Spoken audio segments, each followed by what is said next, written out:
Okay, so first session together, we were in Platinum 3 here. And are you an Yeah. Akali one trick or is this one champ in your pool? No, I play Akali, Echo, and Yasuo. Okay. And how long have you been in Platinum for? Um, for about half a year. I'm currently plat 2. I just hit it today. Okay. Um, about half a year. I was hard stuck around Gold 1 for since about season 10, Okay. and recently I managed to climb after I picked up Echo. Okay.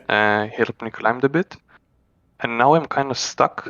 I have like points that I want to improve upon, but like I go into the game with the points I want to improve, and I just can't seem to focus on them. Like I don't know how to explain it. Like I just kind of seem to lose focus or like tunnel vision on certain aspects of the game, and I can't really like it feels like I'm not improving. Like I'm kind of stuck in a way. Like right now, I you don't feel know as how though, to explain it. so correct me if I'm wrong, and I might be wrong here, but are you saying that you have an area that you want to get better at, but when you get in the game, you kind of get distracted by other things? Yes, so currently the two things I want to improve upon are not dying, basically, Yep. Yep. and jungle tracking. Okay. And the problem with jungle tracking for me is that I get into the game, I track the first clear, Mm-hmm. and then I kind of fade away, like from the like I kind of lose focus on the jungle. I kind of focus more on the lane, and I kind of lose like track of the jungle.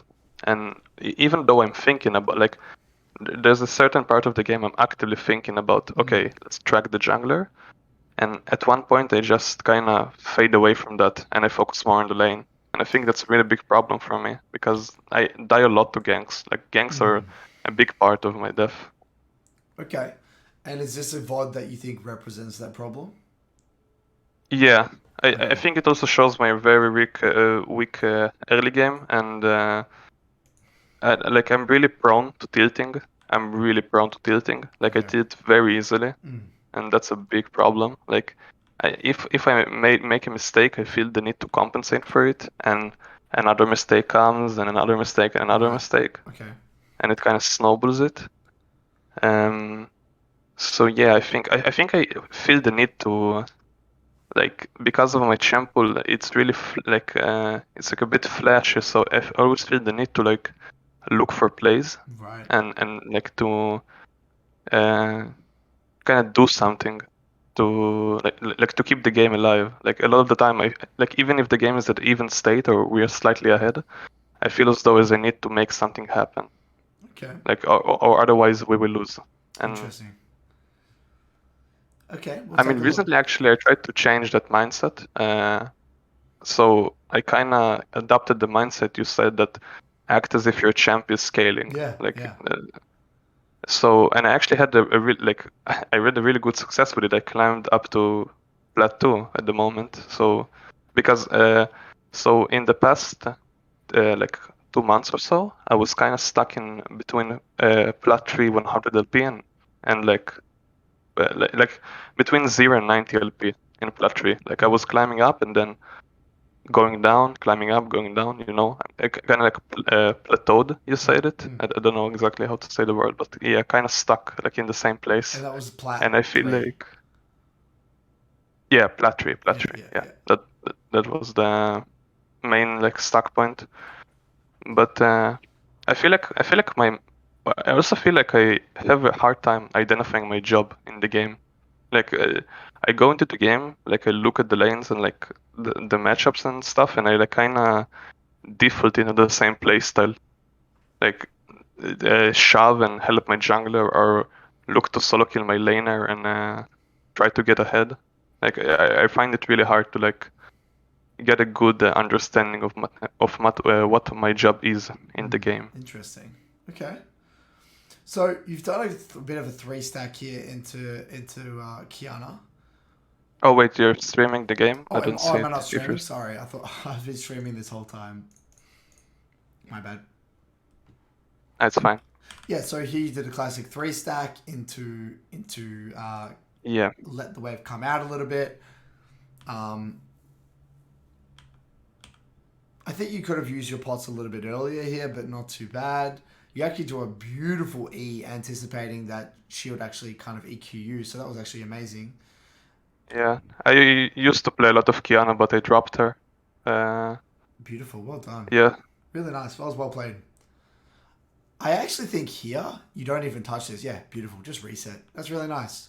Yeah. So I really Okay. like that. One part that I think I'm really strong at is resetting. I feel like I have really good resets. Like that's probably like my strongest suit in the early game. I Nice. have really nice resets. Okay, But that's a very yeah. good strength to have. Okay, so you're off to a good So here I start. was kind of confused. Here I was kind of confused about what to do with my lane. I wanted to hold it, but I also felt like holding it will be a bit rough, as she can poke me with Q. Mm. So I wanted to kind of slow push it a bit and Yep. look for to help my jungle. Yeah, I That like was slow going building. through my head. I think slow building is really good.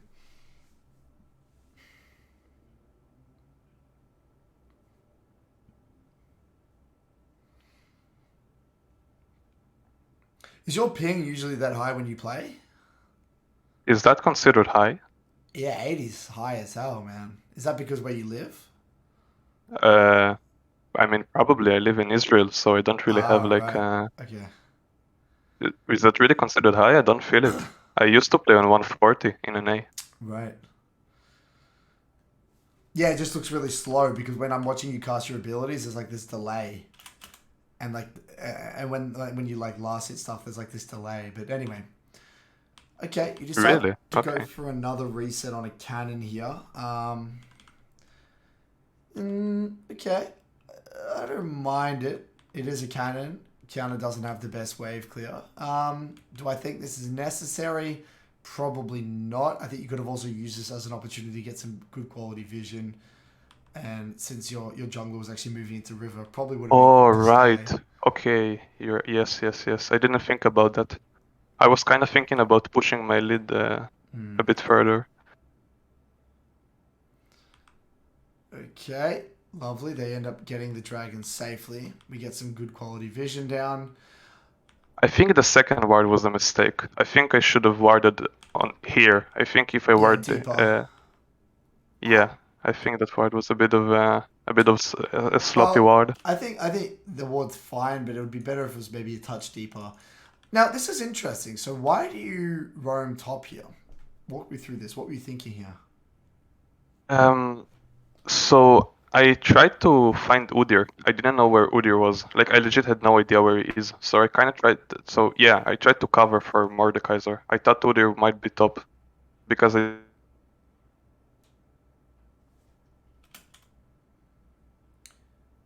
I think I DC'd. yeah. So it's Sorry. actually ended up being a bit lucky. I think I DC'd a little bit there. Sorry. Can you repeat that? Yeah, so I was saying that I didn't know where Udi was because I tracked him. I didn't track him good, Mm. so I kind of went to like search for him Mm. to see like what's where he might be, and he ended up Interesting. being top. So I got a bit lucky there. So, out of interest, why did you not go bot towards your Wukong? Because wouldn't it make more sense that because Wukong's invading to back up your jungler?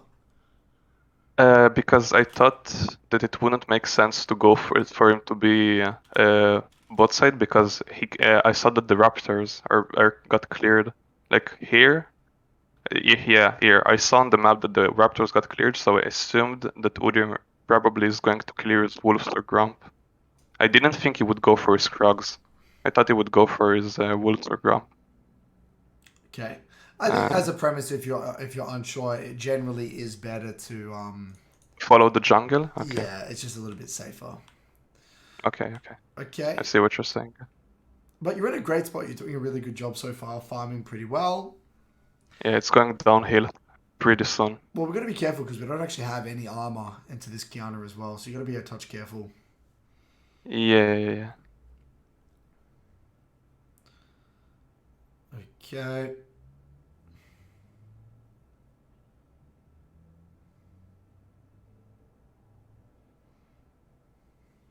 Looks like Wukong's fighting Udyr. Okay. Yeah, I didn't. This is a problem for me. I don't notice skirmishes often. So at this point, I'm like hyper focused on Qiyana. Like I'm hyper focused on Qiyana, and I don't notice the skirmish. Like I noticed it a bit after, like it started. Um, So these resets. I mean, look, this one's okay. Yeah, I guess your jungler's clearing, and there's not too much happening. Okay.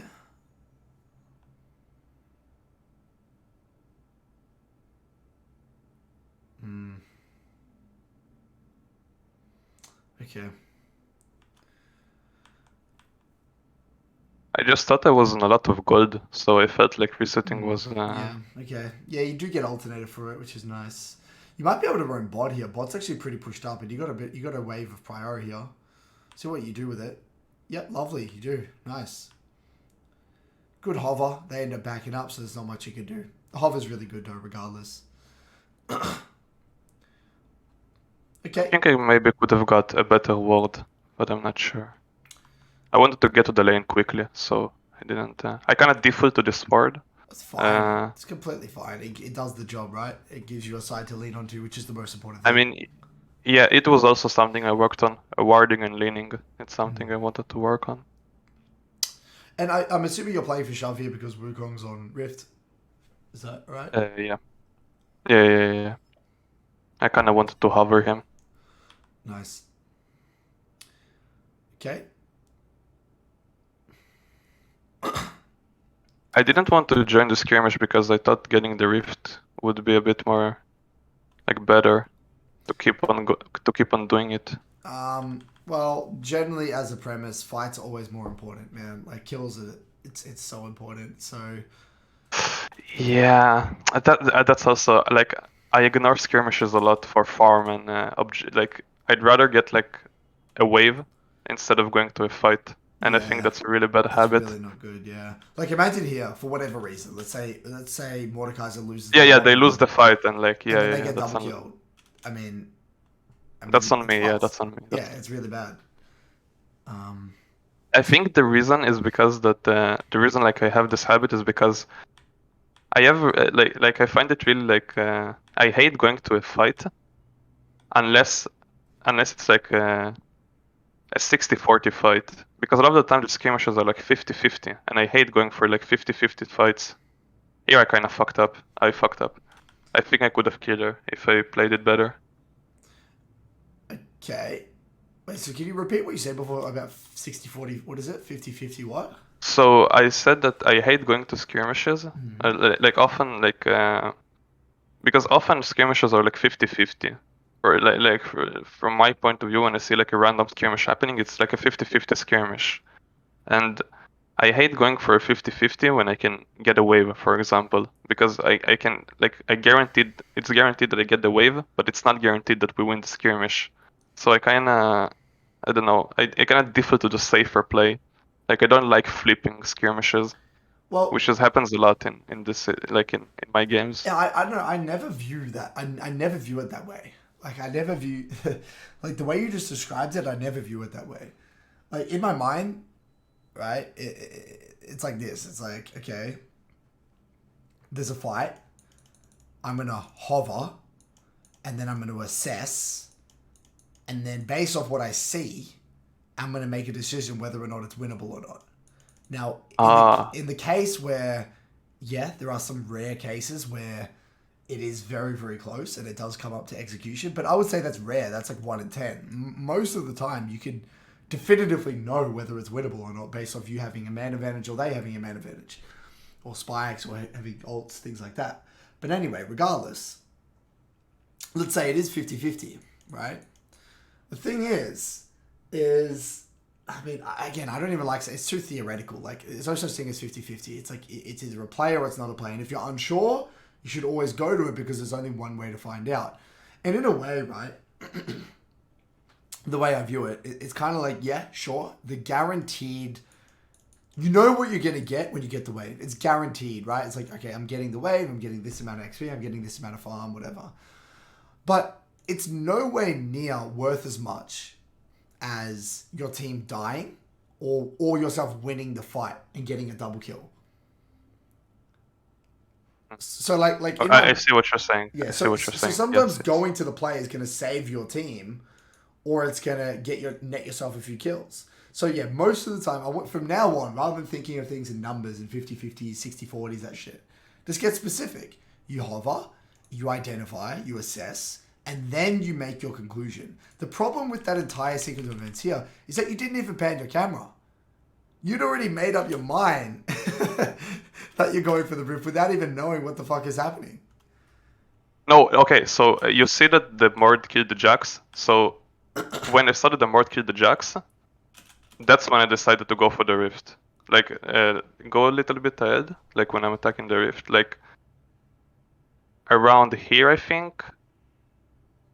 Here, he kills the Jax, so I kind of like say, okay, it's a 2v1. They probably win it. Yeah, but regardless, But right? I should have panned the camera. Yeah, I should like have panned the you camera. should pan the camera, but also like these auto attacks here can be the difference between you getting to the fight or not getting to the fight, or saving your team or not saving your team. Yeah. Something to keep in mind. Like, yeah. Okay. No, I think just I forgot what I was thinking. Maybe if I remember it, I will Let me know. tell you. But this doesn't make sense to Yeah. me. You're sitting on not much HP at all. I mean, it would make sense if Soraka was like going to heal you or something. I think it's the ego thing. To be honest. I kind of think like, okay, I'll play it. Also, like I think actually if I don't come out from the fog, I think I'm actually might be able to kill her. Still, I think it's an ego thing that is a big problem for me. Like, if there is even a slight chance that I might outplay it, I go for it. Like, and I think it's also, again, it's a really terrible habit, but I'm trying to work on it. Well, the thing is, when you're playing champions like Akali, Echo, etc., you do have to limit test, but there's like a line, right? It's like what you're literally Yeah, and like 10% HP, like what 15%, like why, like why, you know? I mean, I thought Soraka would heal me, to be honest, but Right. I mean, it she looks like she like tried, but you're still not no, a yeah, mage. you're right. That was 100% a bad play to go for. Like, I definitely like, and the problem is I have like a lot of displays. Like, this is a really common occurrence. And so That I after you ever like. died there, you're not thinking you have to try and make something happen. Is that like your mentality here, or No, it was legit an ego thing. I legit thought I could outplay it. no? But I, like I now like that that I happened, right? But now after that happened in this situation, has that affected your mentality in any way? I think so. I think after plays like that, I often think, okay, I gotta outplay. Like setup. It's I don't know why I think that. Like, I legit don't know where I got that mentality from. Yeah, and that's kind of where it starts to go a bit downhill. Yeah, that flash was also terrible. Okay. So yeah, it looks like we I did not pay attention to the jacks. yeah. Okay. Okay. Okay. They get dragon. We have got rock about now, which is good. So do you remember what was going through your mind at this stage? Yeah, I think when I was coming from base, I tabbed and I tried to assess like what's the vibe of the game, like who should I play towards, and I think I decided that Mord should be our win con. Because I mean, when I logged into the game, I kind of when I was in the loading screen, I assumed our bot lane is gonna lose and top lane might win. Like, I was a bit unsure, and now like bot lane was a bit behind, and yeah. So here, I thought that I should play towards Mordekaiser and towards Mordekaiser and Wukong. I should try help Wukong and like towards Mordekaiser if possible. I kind of gave up on bot lane. Okay.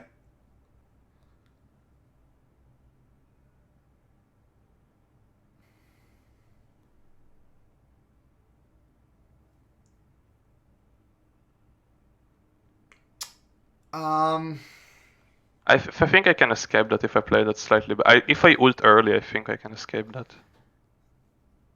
And just ult and E away. Well, Simona, I think if you maybe just eat away at the start, like right here. Right here, Like I think Qiyana could chase me. I'm not sure. I don't know if she has flash at this point. yeah, I'm not sure. Okay. I should have not ignited though. The ignite was greedy as hell. Okay. Yeah, you see what I mean? Like those plays, like I know, like the problem for me is like when like I say to myself, okay, this is a bad play, but there's this part of my brain that says, but if you outplay it, and it's a really like I feel like this is holding me back so hard. Like I think if I somehow manage to overcome this, like I don't know, a really bad habit. Like I really don't know how to fix it. Okay. Like this is a really bad habit.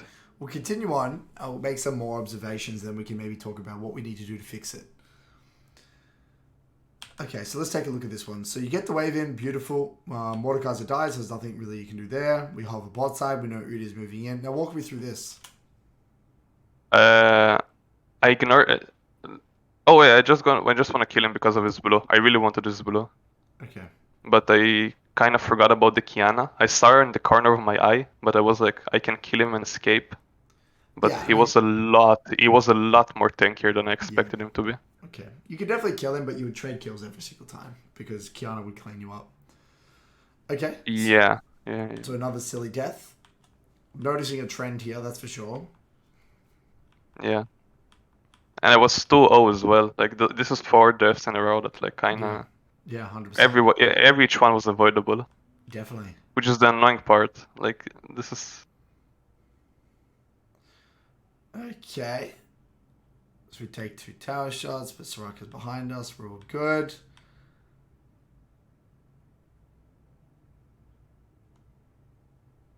Interesting. This is just ridiculous.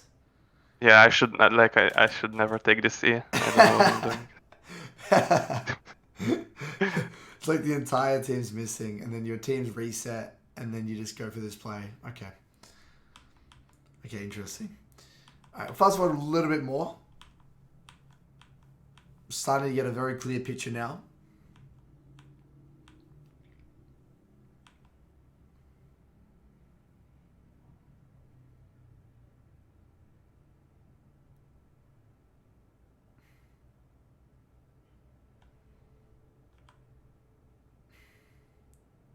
Wait, you can't use That E. Q was atrocious. That Q was atrocious. I could have hit that. I actually didn't even know you couldn't use E on Qiyana. Yeah, you have to see them. You have to see them. That's You have to see crazy. them. Yeah, I didn't know that. It happens to me a lot with Twitch as well. If you eat a Twitch and it goes out, like it becomes invisible, you can't. That's so weird. You can't eat. Also, if they're in fog of war, you can't. I'm pretty. Oh wait, actually no. You get vision on them, I think, unless they're. Actually, I'm not sure. Maybe if they're. I'm pretty sure you get vision on them though. Okay. And then we make another play here onto the Lux. You play it quite well. Take a tower hit. If I don't take the tower shot, yeah, the tower shot was. I I I think I postured towards the Israel because I wanted to kill him as well. But yeah. A little bit longer here.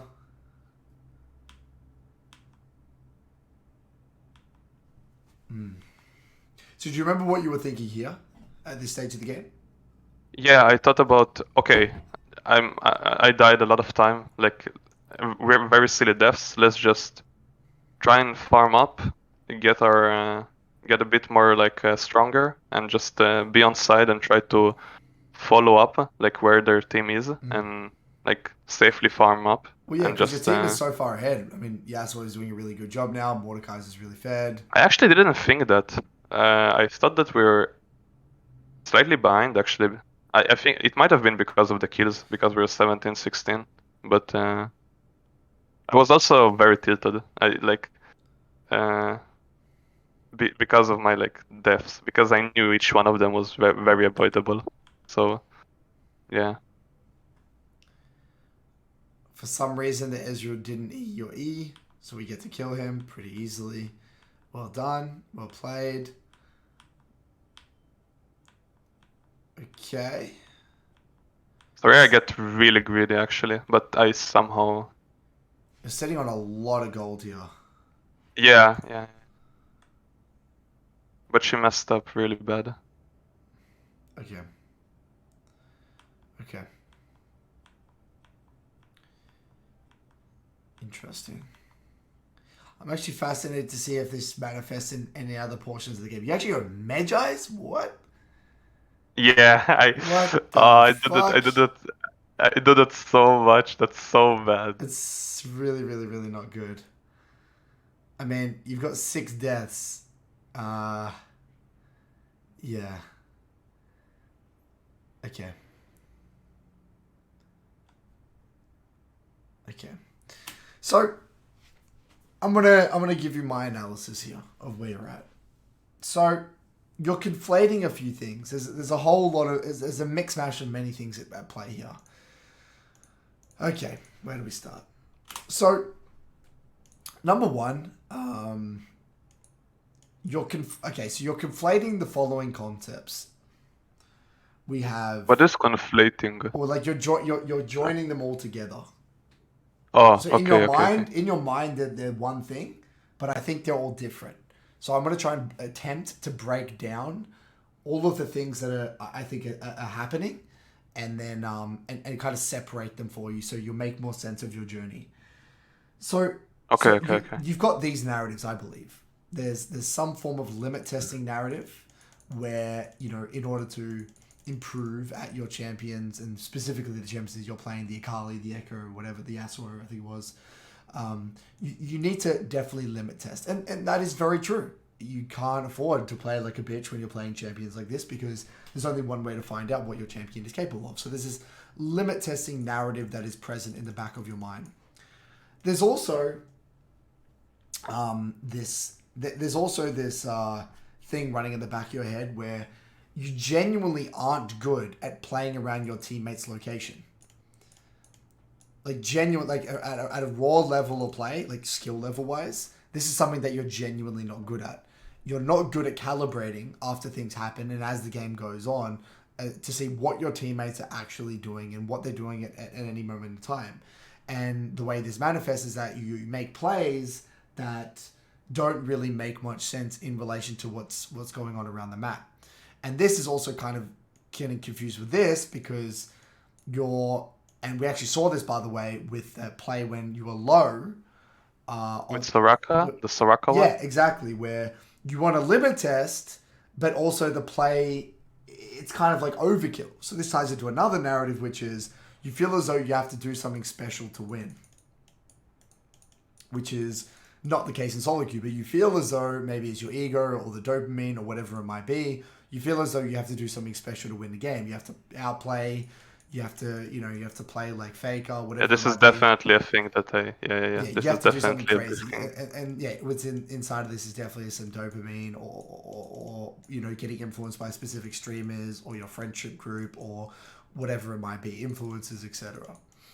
Then we also have tilts at your own mistakes, because you see him like some form of a perfectionist, and you like to obviously understand the details and understand how you can play things optimally. This tilt is running rampant in your games because you make a mistake or you make a play, you understand how bad it is, and then you're getting angry at yourself, and this is causing you to lose more focus, which is again lowering your assessment of your teammate's location, and also pushing this narrative up, which is, again, you've got to do something special to win, to make up, kind of like the sunk cost fallacy, to make up for the mistakes you've made in the past. So these are all wrestling with each other. All of these things are wrestling with each other, and they're all interconnected in some way, shape, or form. And it's causing you to not be present in the moment and make subpar quality decisions. Now, does this make sense so far? Yeah. That, like, I think the teammate location thing. I think it's mostly because I try to rely as little as possible on my teammates, because it kind of like, if I don't rely on them, they don't disappoint me anyway. Yeah, So like, that actually if makes I a lot don't, of sense, by the way, because that's why you probably default to playing champions like Echo and Akali and Yasuo. You like to play the 1v9 carries. yeah, That's your yeah, personality type. That's the way you interpret winning League of Legends. Which also ties into this narrative, doesn't it? Which is, you've got to do something special to win because you want to carry. yeah. All right, this is your perception of how to win League of Legends. But the thing is is within the entire thing is that I'm gonna break it down very simply to you, man. Is that all you have to do, and actually, sorry, the one last thing I'll say is that this also ties into that why you default to not moving to skirmishes, because you would rather get the guaranteed resources for yourself. And I'm assuming this started because obviously you want to be the carry and you want the resources for yourself. But I'm assuming this also started because you, in the past, had some painful experiences with taking bad quality skirmishes, getting behind and being pissed off because now you can't carry. So that actually happened today. Right. So rather than getting specific about what it is that is going wrong with your assessment of the skirmish, whether it's camera panning or genuinely a misunderstanding of a champion or lack of understanding specific variables, you've just put a band-aid solution over it, which is basically, okay, I'm just not going to attend anything, or I'd rather just get the farm. So that you can avoid those painful experiences where you miss out on resources. So that's another thing, which again is in a way tied to this 1v9 carry mentality. Doing something special to win, all me, 1v9 carry, right? So there's all ties together. Yeah. It's all the big mix mash. So in your mind, this is all one thing, but this is a series of individual separate narratives that are all feeding off of each other. So in order to fix this, I think the number one thing, man, is that what you got to realize is that in League, all you have to do is your own job to win. And what I mean by that is like, it's interesting because, you've got all these champions in your pool, the Akalis, the Echoes and stuff like that. And League is a game where you got to constantly balance between doing what is good for you and doing what is coherent with your champ's identity and doing your own job, but also adapting to whatever happens around you in your environment, adapting to the chaos, adapting to skirmishes, adapting to the random bullshit happening around the game. You got to adapt. So it's a constant seesaw between this and this. Now, in a way, you can get away without doing this, and you can, by playing 1v9 champions, you can get away with not necessarily adapting and doing your own thing and fuck everyone and I want all the farm, all the resources, and if I execute it well, we can win. But the thing is that's not really the optimal way to think about League, because you've got 4 other players on your team. You can do both. You can find a middle ground that is somewhat decent for you, but also makes your teammates' life much, much easier. So what you have to do is the following. Is first of all, understand that, sure, you are playing carry-oriented champions. And sure, you do have to definitely limit test to a certain extent in order to understand what your limits are. Because if you don't understand what your limits are, then you're not going to be able to maximize your carry potential. But that doesn't mean that you say yes to every single play. It doesn't mean that you have to do anything fancy to win the game. You just have to do your job when it matters. You have to execute when it matters. When you've got that 2-item spike and you've got to assassinate that 80 carry, you've got to fucking do that. When your jungle's hovering you and you've got all the vision and you need to 1v1 someone, you got to do that. When the wave's in a good spot and you know where everyone is and you're on an item spike and they have no flash, you got to do that. That's what I mean by execute. What you'll notice when you watch the best players in the world, when you watch Showmaker, when you watch Chovy, when you watch all these players, they very rarely do anything fancy. You watch them play and you're like, what the fuck? Where's all the highlight players? Where's all the synapse plays? No. They play boring League of Legends. Good wave states, good resets, stock standard all-ins, stock standard combos. They don't try to 1v4 or anything like that shit. They play with their team. They're grouping for objectives. They're playing in accordance to their champ's identity. And they're adapting to the chaos around them. There is nothing sexy about their gameplay. Sure, there might be that 1 in 100 game where they play where they out-micro the way out of a situation. But that's not the reason they're such high elo. That's that one game that they might win that no one else will win. Majority of it is just so goddamn consistent. And this is all, in a way, I'm going to break your narrative here. When you think of what makes the best players the best, again, it's not the fancy shit. It's not the combos. It's not the 1v9 or that. It's they know their matchups. They don't die really fucking stupid deaths. They farm really consistently. They're at the fights they need to be at. They're saying no to plays that they can't contest. They're playing off their spikes. They're doing the boring shit consistently every single fucking game. Chovy doesn't miss random farm. They're not going to mess up a wave state. They're not going to die to a level 3 gank. None of this shit. That is what you need to strive for. So you need to get out of your own head in terms of, I need to make special plays. I need to make something fancy happen. Because that is not how you're going to climb in League of Legends. Yeah, sure, you might look good on sign-ups, but you're not going to be the highest elo player. Now, in order to fix this, the way this is going to work is that in your reviews, right, a lot of this is going to be mainly in your review process. What I want you to do is that I want you to go to these moments where you die, or you make those silly plays, whether it's that play onto the Qiyana where you're really low, whether it was that play where you try to make a play when no one else was on the map and everyone else reset. Any of these plays where it's just really, like in art, it's like it's related to what we're talking about today. A very stupid, unnecessary death. An unnecessary play. And I want you to go to that moment and I want you to register this, look at it, and register it as a painful experience. But more importantly, I want you to understand and think about what the consequences of your actions are. What did I lose for this? What did I miss out on? What were the missed opportunities that I would have been able to have if I didn't make this play? What does it look like? And then visualize in your mind what you would do alternatively. What would the alternative situation look like? So if you went to that play, right, where you went onto that here, you made this play onto the Qiyana, literally go to the moment, register it as a painful experience, understand and look at the consequences of your actions. Maybe you couldn't be there for the top play onto the Jax. Maybe, you have a shutdown to the Qiyana, you miss a wave, whatever it might be. Then you go back and you say to yourself, okay, if I didn't make this play, what would the alternative look like? Would I just get the cannon and reset? Would I have not touched the wave? What would you have done? So you go to that and you literally look at it and you visualize, what would that feel like? What would I have done specifically?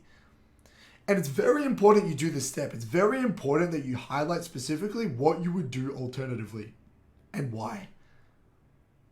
And visualize it and feel it. Because you'll feel very uncomfortable. And there's something about the brain, by the way, where if you're very good at visualizing, the brain can't tell between visualizing and reality. So you can actually have learnings, not just from the mistake you made, but you have learnings from the play that you would have made. And then you do this again and again and again. You do it for the top, 4, 5 blunders, mistakes, shitty plays that you make. You register the painful experience, you go through why it's bad, what you lose, what the consequences are, and you visualize what the alternative might be. And that's mainly all I want you to do. Now for the in-game learning objective, what I want you to do is I want you to spend time in your lull states at every single point of the game, miniature lull states in between the waves, major lull states coming out of base. Where is your team? Specifically, where's your jungler? What are they doing and where are they? Before going after play after play after play, where is your team? Where is everyone? And hopefully this will also bring attention to where the hell the enemy is. But let's start with baby steps. Where the hell is your team? Because if you don't know where your team is, if your Wukong's not hovering you, a lot of the time, if you don't have vision, you're not going to be able to make this play. So what this will do is this will get you to think and be more cognizant of, oh, okay, maybe I shouldn't go for this. My jungler's actually resetting on Krugs, or my jungler's diving top, or my team's doing Dragon. Maybe I shouldn't go for this play. And then ultimately it's up to you in the moment whether or not you feel like you can make that play or not. But as long as you're considering, I don't care what decision you make, as long as you're considering the location of your team. Then you can make whatever play you want, because then you've actually considered that variable, and then you can actually see, what you're capable of. Does that all make sense? Yeah. That actually, it makes a lot of sense, to be honest, actually. The way you broke it down is really helpful to think about it like that, to be honest. So, and like I said, I want to reiterate the last mindset tip. You know how you said at the start, it's been helping you, which is be delusional that an opportunity will present itself. You need to continue that. Because I'm telling you right now, as an Akali that is 2-0, if you just continue to farm, really, like right now, if you just get this cannon and reset, the game's over. You're literally 9 CS per minute on Akali, 2-0. You just reset on this cannon. What the fuck are they going to do to you? How are they going to kill you this game? Game's over. All you got to do is farm well, be at major fights, play off your rocket bell spike. Qiyana won't get the shutdown. Game's over. I guarantee you the moment you slow it down, because you're very good mechanically, your skirmishing is very good, but you're not putting yourself in a position to actually utilize it because you're getting yourself far behind. Okay. Okay. That makes sense to me. That makes sense. Okay. Okay, so maybe you might have to re-watch the last 10 minutes of this review to kind of re-jog your memory. That's what I would recommend doing.